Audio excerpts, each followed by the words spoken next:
लेकिन रेलवे ने कुछ अहम फैसले किए जिनसे ये तय हो गया कि कम से कम 30 जून तक सामान्य ट्रेनें यानी पुराने वक्त और स्टेशनों तक चलने वाली ट्रेनें नहीं चल पाएंगी। ऐसा इसलिए माना जा रहा है क्योंकि रेलवे ने 30 जून तक की सभी ट्रेनों को औपचारिक तौर पर रद्द कर दिया और इन ट्रेनों के लिए पहले से हुए सारे रिजर्वेशन भी रद्द हो गए। पहले से टिकट लेने वालों को पैसे लौटाने का काम भी शुरू कर दिया गया। जिन शताब्दी और मेल और एक्सप्रेस ट्रेनों को चलाने का फैसला लिया गया है उनमें स्लीपर क्लास और एसी चेयर कार में भी सफर का मौका मिल सकता है। रेलवे ने ऐलान किया है कि 22 मई और उसके बाद की सभी ट्रेनों के लिए लोगों को वेटिंग टिकट भी मिलेगा।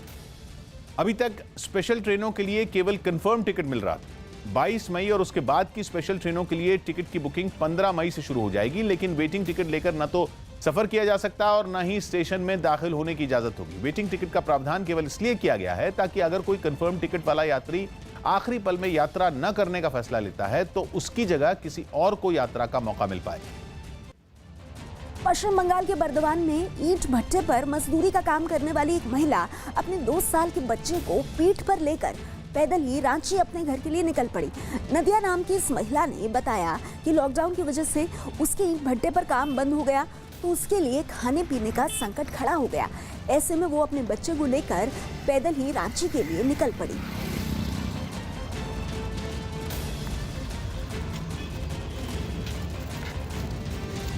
लॉकडाउन का चौथा चरण शुरू होने से पहले कोलकाता में शर्तों के साथ कुछ सरकारी बसों को सड़कों पर उतारा गया। बसों को चलाने के साथ इस बात का ध्यान भी रखा गया कि सोशल डिस्टेंसिंग के नियमों की अनदेखी न हो।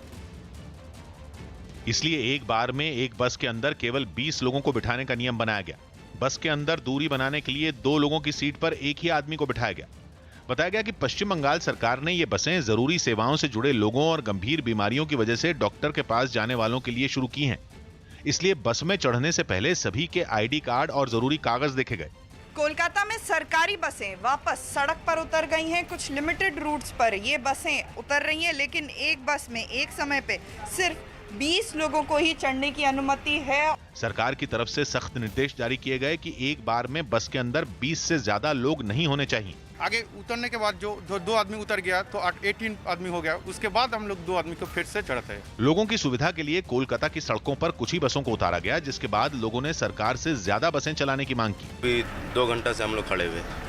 बसें अभी भी कम है, बहुत कम। यूपी के मेरठ में एक बुजुर्ग महिला कोरोना को हराकर घर लौटी, जिनका लोगों ने स्वागत किया।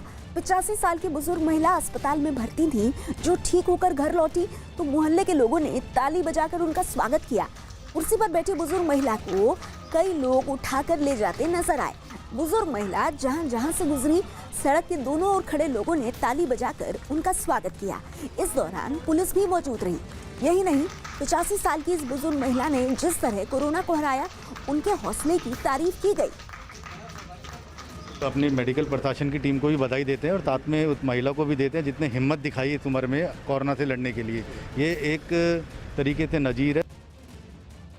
बिहार के नवादा में क्वारंटीन सेंटर में ठहराए गए लोगों को स्वस्थ रखने के लिए योग करवाया जा रहा है। ये सभी लोग दूसरे राज्यों से लौटकर बिहार पहुंचे थे, जिन्हें स्वस्थ रखने के लिए रोज सुबह योग करवाया जा रहा है। सरकार ने इन लोगों को जिस स्कूल में क्वारंटीन किया, उस स्कूल के कुछ टीचर इनकी मदद के लिए आगे आए। इन टीचरों ने क्वारंटीन किए गए लोगों को रोजाना सुबह योग सिखाना शुरू कर दिया।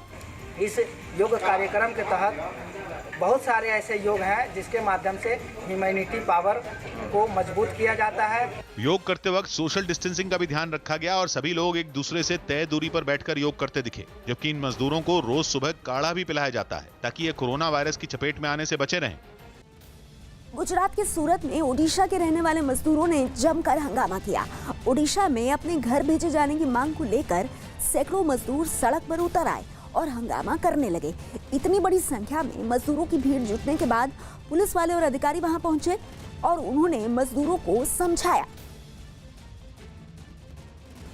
पश्चिमी अफ्रीकी देश गिनी की राजधानी कोनाक्री में पुलिस और प्रदर्शनकारियों के बीच हुई हिंसक झड़प में 6 लोगों की मौत हो गई। कोरोना की वजह से लगी पाबंदियों का विरोध करने के लिए लोग सड़कों पर उतर आए, लेकिन पुलिस के रोके जाने पर वो भड़क गए और तोड़फोड़ करने लगे।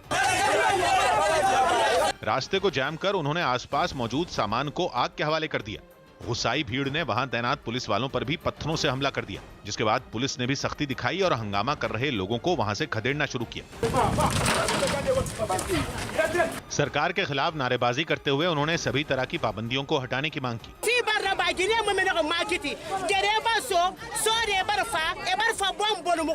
लोगों की शिकायत है कि पुलिस अपना काम सही तरीके से नहीं कर रही। हंगामा शांत होने के बाद कई गाड़ियां जली हालत में सड़कों पर पड़ी नजर आईं। प्रदर्शनकारियों को भगाने के बाद पुलिस ने सड़क पर रखे उन सभी पत्थरों को हटा दिया जिन्हें रास्ता रोकने के इरादे से वहां रखा गया था। प्रधानमंत्री नरेंद्र मोदी ने वीडियो कॉन्फ्रेंसिंग के जरिए बिल गेट्स से कोरोना संकट पर बातचीत की। पीएम मोदी ने कोरोना से निपटने में भारत की तरफ से उठाए गए कदमों के बारे में बिल गेट्स से बात की और साथ ही गेट्स फाउंडेशन की तरफ से भारत समेत दुनिया के कई हिस्सों में कोरोना के खिलाफ लड़ाई की तारीफ की। दोनों ने कोरोना के दौर में ग्रामीण क्षेत्रों तक स्वास्थ्य सेवाओं को पहुंचाने के साथ साथ भारत के फार्मा सेक्टर की क्षमता पर भी चर्चा की। प्रधानमंत्री ने बिल गेट्स से सुझाव मांगा कि कैसे भारत की क्षमताओं का दुनिया के लाभ के लिए बेहतर तरीके से इस्तेमाल किया जा सकता है। राजस्थान की राजधानी जयपुर में बसें नहीं मिलने से परेशान मजदूर पैदल ही गांव लौटने के लिए मजबूर हो गए। प्रदेश सरकार ने दूसरे राज्यों से काम करने आए मजदूरों को उनके राज्य भेजने के लिए बसें चलाने का ऐलान किया था। लेकिन सरकार के इस ऐलान के बाद भी मजदूरों को उनके राज्य भेजने के लिए बसें नहीं मिली, जिस वजह से कई मजदूर अपने परिवार और सामान के साथ सड़क किनारे पेड़ की छांव में बैठकर बसों के आने का इंतजार करते दिखे। लेकिन काफी देर तक जब बसें नहीं आईं तो परेशान होकर कुछ मजदूर सिर पर सामान रखकर तपती दोपहरी में पैदल ही अपने परिवार के साथ गांव लौटने के लिए निकल पड़े, जबकि कुछ मजदूर टैक्सी और दूसरी सवारियों की मदद से गांव की ओर रवाना हो गए। यहाँ पर लोग इसी इंतजार में पहुँच गए कि बस मिलेगी, लेकिन बस नहीं मिली तो यहाँ पर टैक्सी पकड़कर अब आगे जा रहे हैं, जितनी दूर तक टैक्सी से जा सके, फिर उसके बाद में पैदल जाएंगे। बसों के इंतजार में बैठे इन मजदूरों में किसी को उत्तर प्रदेश के गोरखपुर जाना था तो किसी को प्रयागराज, कोई बिहार के आरा का रहने वाला है तो कोई मध्य प्रदेश के ग्वालियर जाने के लिए निकला है। इस बीच न्यूज 18 की टीम ने राजस्थान के भीलवाड़ा से पैदल जयपुर पहुंचे एक परिवार के लोगों से बात की जो पैदल चलकर थक चुके थे और आगे जाने के लिए उन्होंने एक ई रिक्शा किया था। रिक्शे में कहाँ तक जाएंगे आप? ये पुलिस चौकी तक जाएंगे सर। फिर आगे पैदल जाएंगे। आगे कहाँ जाना आपको? सतना जिला मोहन